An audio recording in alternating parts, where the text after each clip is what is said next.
tonight. A 12-year-old girl was found dead in her bed yesterday in Enfield. Tonight, there are still more questions than answers.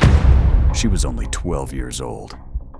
And one morning, she never came out of her room.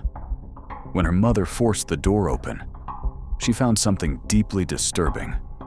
But what shocked investigators even more was who they believed was responsible. This is the story of Eve Rogers, a quiet girl from Connecticut. She loved animals. She cared deeply about people. And she spent most of her time at home, a place that should have been safe. On March 18th, something felt wrong. Eve wasn't waking up. That was unusual. Her mother forced the door open and found her unresponsive on the floor. Emergency services arrived, but it was already too late. At first, it seemed like a tragic and unexplained loss. But then, investigators noticed details that raised serious concerns.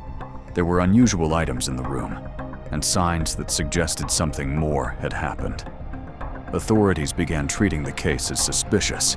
Forensic testing was conducted, and the results revealed something critical. Evidence linking multiple individuals. Living in the same home was Eve's stepfather. At first, nothing stood out. He had no known criminal history.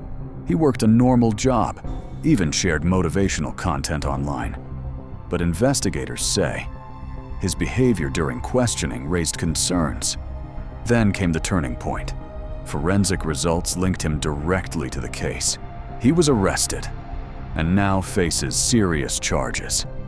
But here's what makes this case even more complex. The exact cause of Eve's death is still unclear. Authorities are still waiting for final reports, which means there are still unanswered questions. Eve was described as someone who loved deeply and cared about others. A life full of potential, cut short far too soon. And now, the truth is still unfolding. If you want more real stories like this, follow for updates, because some cases, they are far from over. The capabilities and the skill set of the folks on the Major Crime Squad van, it's very technical and it's very forensic in nature. So out of an abundance of caution to make sure that a scene is processed completely and properly, so that one does not find out in hindsight that it was necessary to process a scene after it's too late.